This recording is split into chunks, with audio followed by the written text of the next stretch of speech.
ഈ രാഹുൽ മാങ്കൂട്ടത്തിലിനെ ഒന്ന് സജീവമാക്കി നിർത്തുകയും ചർച്ചയാക്കി നിർത്തുകയും ഒക്കെ ചെയ്യുന്നതിന് ഈ ഇടത് സൈബർ ഹാൻഡിലുകളും നമ്മുടെ ന്യൂസ് മലയാളം അതുപോലെ തന്നെ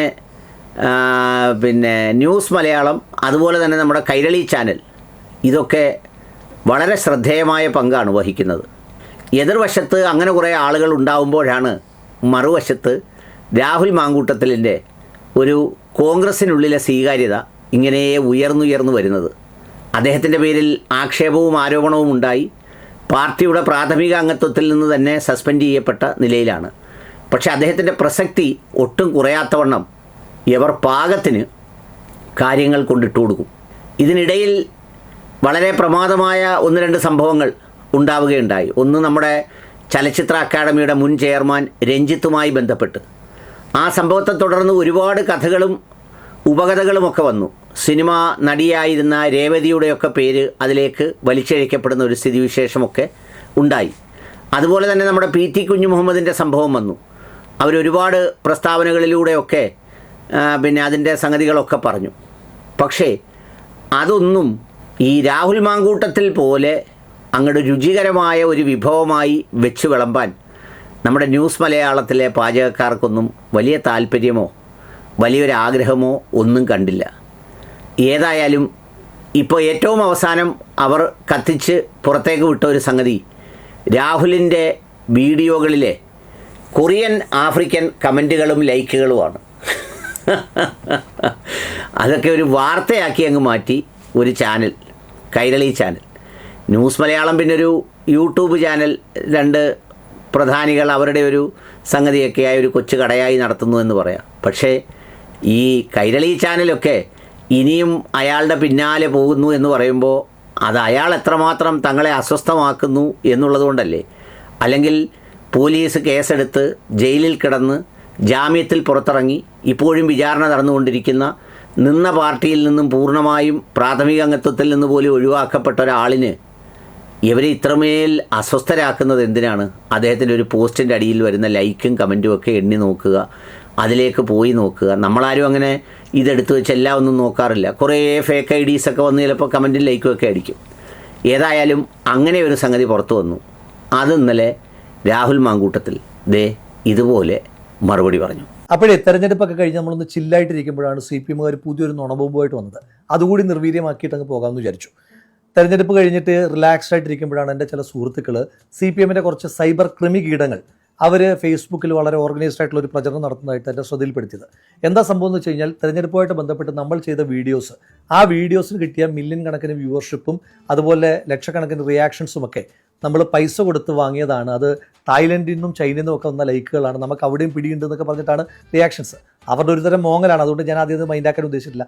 സാധാരണ കൃമികീടങ്ങൾക്ക് ഞാൻ മറുപടി കൊടുക്കാറുമില്ല.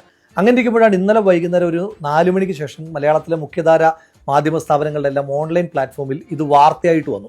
എല്ലാ ചാനലിലും കാണുമല്ലോ ഈ നുഴഞ്ഞു കയറി ഏതെങ്കിലും ഈ സൈബർ കൃമികീടം. അവർ ചെയ്ത പണിയായിരിക്കാം. ബോധ്യപ്പെട്ട ചാനലുകളെല്ലാം വാർത്ത പിൻവലിച്ചു. ഇപ്പോഴും ആ വാർത്ത കിടക്കുന്നത് ഒന്ന് കൈരളിയിലും പിന്നെ കൈരളി പ്രോമാക്സ് ആയ ന്യൂസ് മലയാളത്തിലുമാണ്. കൈരളി വരുന്നതെല്ലാം സത്യമായതുകൊണ്ട് മറുപടി പറയേണ്ട കാര്യമില്ല. ഈ ന്യൂസ് മലയാളത്തിൻ്റെ പ്രത്യേകത പറയാം.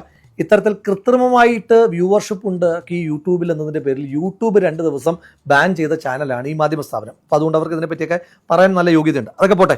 അപ്പം നമ്മൾ തെരഞ്ഞെടുപ്പിൻ്റെ തൊട്ട് തലേ ദിവസം മറക്കരുത് നാളെ വോട്ട് ചെയ്യാൻ പോകുമ്പോൾ ഇക്കഴിഞ്ഞ 10 വർഷം എന്ന് പറഞ്ഞിട്ട് പിണറായി വിജയൻ സർക്കാരിൻ്റെ 10 വർഷത്തെ ദുരിത ജീവിതത്തെപ്പറ്റി ഓർമ്മപ്പെടുത്തിയ വീഡിയോ, അതിനകത്താണ് ഈ തായ്ലൻഡിൽ നിന്നും ചൈനയിൽ നിന്നും ഒക്കെ ആളുകൾ വന്നതെന്നാണ് ഇവർ അവകാശപ്പെടുന്നത്.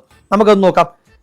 1,38,000 റിയാക്ഷൻസ് ലൈക്കായും കെയറായും ഹാർട്ടായും അതുപോലെ ലാഫിംഗ് ഇമോജിയായിട്ടും ഒക്കെ വന്നിട്ടുള്ളൊരു പോസ്റ്റാണ്. ആ പോസ്റ്റിനകത്ത് ലൈക്കിൻ്റെ പാർട്ട് നമ്മൾ എടുത്തു നോക്കുമ്പോൾ വളരെ സ്വാഭാവികമാണ്. തെറ്റിദ്ധരിക്കരുത്, ഞാൻ ഈ CPM പോലെ ലൈക്ക് ഉണ്ടല്ലേ, അവരൊരു നുണബോംബിനെ നിർവീര്യമാക്കാൻ വേണ്ടി ഡീറ്റെയിൽസ് പറയുന്നേ ഉള്ളൂ. ലൈക്കിൻ്റെ പാർട്ടിൽ കുഴപ്പമില്ല, അതിൻ്റെ ലവ് റിയാക്ഷൻ്റെ പാർട്ടിൽ കുഴപ്പമില്ല, ലാഫിംഗ് റിയാക്ഷൻ്റെ പാർട്ടിലും വലിയ കുഴപ്പമൊന്നുമില്ല. CPM കുറച്ച് ഫേക്ക് IDs ഉണ്ട്, അത് പോട്ടെ, സാരില്ല. പക്ഷേ കെയറിലേക്ക് വരുമ്പോൾ മാത്രമുണ്ടല്ലോ കുറച്ചധികം കെയറേട്ടന്മാർ തായ്ലൻഡിൽ നിന്നും ചൈനയിൽ നിന്നൊക്കെ വന്നിട്ടുണ്ട്. ഹൊസ്റൈന, വാലി ഗേബെ, പിന്നെ റുസ്താം സബോ, ഫെലിക്സ് ജീൻ, റാമൻ ഡ്രേസ്. ആരാ ഇവരൊക്കെ? എനിക്കും അറിയില്ല. അപ്പോൾ ഞാൻ നോക്കുമ്പോൾ നോട്ടിഫിക്കേഷൻസ് എടുത്ത് നോക്കുമ്പോൾ ഏതാണ്ട് ഒരേ സമയത്താണ് ഈ റിയാക്ഷൻസ് എല്ലാം വന്നത്. അപ്പോൾ ഒരു സംശയം തോന്നിയിട്ട് ഞാൻ തൊട്ട് താഴത്തെ പോസ്റ്റ് നോക്കി. അതിനകത്ത് റിയാക്ഷൻസ് ഒക്കെ നോക്കുമ്പം ഇവരവിടെ ഇല്ല. അതിന് തൊട്ട് താഴത്തെ പോസ്റ്റ് എടുത്ത് നോക്കി, ശ്രീമതി ശോഭാ സുരേന്ദ്രൻ പണം കൊടുത്തുമായിട്ട് ബന്ധപ്പെട്ട പോസ്റ്റും, അവിടെയും ഈ ചങ്ങാതിമാരില്ല. അതിന് താഴെ CPM-മാർ സ്വർണ്ണം കട്ടതിനെ പറ്റി എഴുതി പോസ്റ്റ് ഇട്ടു, ആ പോസ്റ്റിനകത്ത് ഈ ചങ്ങാതിമാരും വന്നില്ല. അതിന് താഴെ വയനാട് ഫണ്ട് കളക്ഷനെ പറ്റി പോസ്റ്റ് ഉണ്ട്, ഇരുണ്ട കാലത്തെ പറ്റി പോസ്റ്റ് ഉണ്ട്, നമ്മുടെ ഈസ്റ്റർ ആശംസയുണ്ട്, പിന്നെ വയനാട് ഫണ്ട് കളക്ഷൻ സർക്കാർ അടിച്ചു മാറ്റിയതിനെ പറ്റി പിന്നെയും പോസ്റ്റുകളുണ്ട്, പിന്നെ SDPI CPM ധാരണയെ പറ്റി പോസ്റ്റ് ഉണ്ട്. ഈ പോസ്റ്റുകളിലൊന്നും പോട്ടെ, ഏറ്റവും റിയാക്ഷൻസ് ഉണ്ടായ 2,15,000 ആളുകൾ റിയാക്ട് ചെയ്യുകയും ഏതാണ്ട് 42 ലക്ഷം ആളുകൾ കാണുകയും ചെയ്ത പോസ്റ്റ് എടുത്ത് വളരെ വിശദമായിട്ട് നോക്കി. അവിടെ നമ്മുടെ ഈ ചൈനക്കാരും തായ്ലൻഡുകാരും ഒന്നും വന്നില്ല. അവർക്കെന്തേ അങ്ങോട്ടേക്ക് മാത്രം വിസ കിട്ടിയില്ല എന്നാണോ? അപ്പോൾ ഒറ്റ പോസ്റ്റ് മാത്രമേ വന്നിട്ടുള്ളൂ. അപ്പോൾ കാര്യം നിങ്ങൾക്ക് മനസ്സിലായില്ലേ? അപ്പോൾ CPM-കാർ ഏതൊക്കെയോ ഗ്രൂപ്പുകളിലേക്ക് ഇത് പ്രചരിപ്പിച്ചിട്ട് അപ്പോൾ അവർ വളരെ കൃത്രിമമായിട്ട് നമ്മളെ ഡിസ്ക്രെഡിറ്റ് ചെയ്യുക. CPM-ൻ്റെ ഒരു പ്രധാനപ്പെട്ട പ്രചരണ രീതിയാണ് ഡിസ്ക്രെഡിറ്റ് ചെയ്യുക. പറയുന്ന ആളെ ഡിസ്ക്രെഡിറ്റ് ചെയ്താൽ പറയുന്ന കാര്യത്തിൻ്റെ ആശയത്തിൻ്റെ ഒരു കാമ്പ് പോകുമെന്നാണ് ഇവർ വിചാരിക്കുന്നത്. നിങ്ങൾ ഓർക്കുന്നില്ലേ, നമ്മുടെ ശ്രീ രമേശ് ചെന്നിത്തല ഇവരൊരു കാലം മുഴുവൻ സംഘിച്ചാപ്പ കുത്തുകയായിരുന്നു. ശ്രീ രമേശ് ചെന്നിത്തല എപ്പോഴെങ്കിലും സംഘപരിവാറിനോടൊരു മൃദു സമീപനമെങ്കിലും കാണിച്ചിട്ടുള്ള ഒരാളല്ല. എന്തിനാണെന്ന് ചോദിച്ചാൽ ശ്രീ രമേശ് ചെന്നിത്തലയുടെ ഏറ്റവും വലിയ കരുത്ത് അദ്ദേഹത്തിൻ്റെ സെക്കുലർ ഡൊമൈനാണ്, സ്റ്റേറ്റസാണ്. അതിനെ ദുർബലപ്പെടുത്തുക എന്ന് പറയുന്നത് പോലെ തന്നെയാണ് നമ്മൾ തെരഞ്ഞെടുപ്പ് കാലത്ത് ചെയ്ത വീഡിയോസിന് വലിയ വ്യൂവർഷിപ്പ് കിട്ടിയപ്പോൾ ഇത് അങ്ങനെയൊന്നുമല്ല, നാട്ടുകാരല്ല കണ്ടത്, ചൈനക്കാരും തായ്ലൻഡുകാരുമാണ് കണ്ടതെന്ന് വരുത്തി തീർക്കാൻ വേണ്ടിയിട്ടുള്ളൊരു ബോധപൂർവമായ ശ്രമമാണ്. അപ്പോൾ ഈ CPM-ൻ്റെ PR ചെയ്യുന്ന ഒരു ചങ്ങാതി ഉണ്ടല്ലോ, ഈ മുജ്ജന്മത്തെ ശത്രുക്കളാണ് ഇജ്ജന്മത്തിൽ മക്കളാകുന്നതെന്ന് പറഞ്ഞിട്ടുള്ള ഒരു പഴഞ്ചൊല്ലുണ്ട്. പൊളിറ്റിക്കലി എത്ര കറക്റ്റൊന്നുമല്ല, എങ്കിലും ചില മക്കൾ മുജ്ജന്മത്തിലെ ശത്രുക്കൾ തന്നെയാണ് എന്ന് തെളിയിക്കുന്നതാണ് CPM-ൻ്റെ ഈ പ്രചരണ രീതി. അവനെ ഒന്ന് നോക്കുന്നത് നിങ്ങൾക്ക് നന്നായിരിക്കും. അപ്പോൾ ഇനി ആ ചങ്ങാതിയോട് പറയുന്നത്, CPM-കാർ എന്തായാലും പ്രചരണം നടത്താൻ കുറച്ച് പൈസ തന്നല്ലേ, അങ്ങനെയാണെങ്കിൽ ഈ പരിപാടി എല്ലാ പോസ്റ്റിലും ചെയ്താലേ ഇതിന് കുറച്ചും കൂടെ വിശ്വാസം ഉണ്ടാകൂ. ഇത് ഒറ്റ പോസ്റ്റ് മാത്രം ചെയ്ത് കഴിഞ്ഞാൽ എനിക്ക് ഇതുപോലെ വന്നിരുന്നിട്ട് നിങ്ങളുടെ നുണബോംബിനെ വളരെ പെട്ടെന്ന് തന്നെ നിർവീര്യമാക്കാൻ കഴിയില്ലേ? ഇനിയും ഇത് ഞാൻ കാശ് കൊടുത്ത് ചെയ്തതാണെങ്കിൽ ഈ പോസ്റ്റുകളുടെയൊക്കെ ഇൻസൈറ്റ് ഞാൻ കാണിക്കാം. അത്രയൊന്നും ഡീറ്റെയിലേക്ക് പോകേണ്ട കാര്യമില്ല, കാരണം ഇത് നാട്ടിലെ ജനങ്ങൾ കണ്ടിട്ടുണ്ട്. അതെൻ്റെ മിടുക്കൊന്നുമല്ല, നിങ്ങളുടെ സർക്കാരിൻ്റെ കൊള്ളരുതായ്മയെപ്പറ്റി ജനങ്ങൾക്ക് ബോധ്യമുള്ളത് കൊണ്ട് അവർ കണ്ടതാണ്. അത് നിങ്ങൾക്ക് ഇപ്പോഴും അംഗീകരിക്കാൻ കഴിയാത്തത് നിങ്ങളുടെ മാത്രം കുഴപ്പമാണ്. അത് പോട്ടെ, ഇനി നിങ്ങളുടെ അവകാശവാദം എന്താണ്? ഈ കെയർ ഇമോജിയിൽ വന്ന ഈ തായ്ലൻഡുകാരും ഈ മലേഷ്യക്കാരും ഈ ചൈനക്കാരും ഒക്കെ ഞാൻ പൈസ കൊടുത്ത് വാങ്ങിയതാണ്. ഇത് വയനാട് ഫണ്ട് വെട്ടിച്ചതാണെന്ന് പറയുന്നത്. അതുമായി ബന്ധപ്പെട്ട് ചലഞ്ച് പറയാം. വയനാട് ഫണ്ട് കളക്ഷനുമായിട്ട് ബന്ധപ്പെട്ട് ഞാനോ യൂത്ത് കോൺഗ്രസോ ഒരുപാടൊന്നും വേണ്ട, ഒരു ചില്ലി കാശ് വക മാറ്റിയെന്ന് തെളിയിച്ചാൽ കടം വാങ്ങിയിട്ടായാലും ഒന്നും നോക്കണ്ട, 1 കോടി രൂപ അത് തെളിയിക്കുന്നക്ക് തരും. ഞാൻ കാശ് കൊടുത്തിട്ട് ലൈക്ക് വാങ്ങിയതാണെന്ന് പറയുന്ന CPM-ൻ്റെ സൈബർ ക്രിമികീടങ്ങൾക്ക് ഞാൻ ഒരാളെ പരിചയപ്പെടുത്താം. മിസ്റ്റർ പിണറായി വിജയൻ, കേരളത്തിൻ്റെ കുറച്ച് ദിവസത്തെ കൊണ്ടുള്ള മുഖ്യമന്ത്രിയാണ്. അദ്ദേഹം കേരളത്തിൽ വോട്ട് ചെയ്ത വോട്ടർമാർക്ക് നന്ദി പറഞ്ഞുകൊണ്ടുള്ളൊരു പോസ്റ്റ് ഉണ്ട്. അതിൻ്റെ കെയർ സെക്ഷനിലേക്ക് ഞാൻ എടുത്തു നോക്കി. നുവാൻ ഹ്വാങ്, മസ്വാൻ ബാലി, ക്വാൻ നുഹു, ക്വാച്ച്വാൻ, റഹീം ഖ്വാൻ, ഇവരൊക്കെ നമ്മുടെ പയ്യോളി ഏരിയ കമ്മിറ്റിയിലെ സഹാക്കന്മാരായിരിക്കും. പിന്നുണ്ട് മെഷാക് സമാറോ, റാൻ, നയിം ജി, സെൽസിക്കി, ഇവരൊക്കെ നമ്മുടെ മയ്യിൽ സഹാക്കന്മാരായതുകൊണ്ട് കുഴപ്പമില്ല. ദേ ചൈനക്കാർ, ദേ തായ്ലൻഡുകാർ. മൂപ്പര് പിന്നെ വിശ്വ കമ്മ്യൂണിസ്റ്റ് ആണല്ലോ, ലോകമാകെ കമ്മ്യൂണിസം ശോഭിച്ചിടാൻ കാരണഭൂതനായിട്ടുള്ള മനുഷ്യനായതുകൊണ്ട് ചൈനയിൽ നിന്നും തായ്ലൻഡിൽ നിന്നും കൊറിയയിൽ നിന്നും ഒക്കെ ലൈക്ക് വരുന്നതിനകത്ത് നമുക്ക് അത്ഭുതപ്പെടാനില്ല. അതൊക്കെ പോട്ടെ. അപ്പോൾ കാശ് കൊടുത്തിട്ടാണ് ഈ ലൈക്ക് വാങ്ങുന്നതെങ്കിൽ പിണറായി വിജയൻ ഈ ലൈക്കൊക്കെ വാങ്ങിയത് എവിടുന്നാണ്?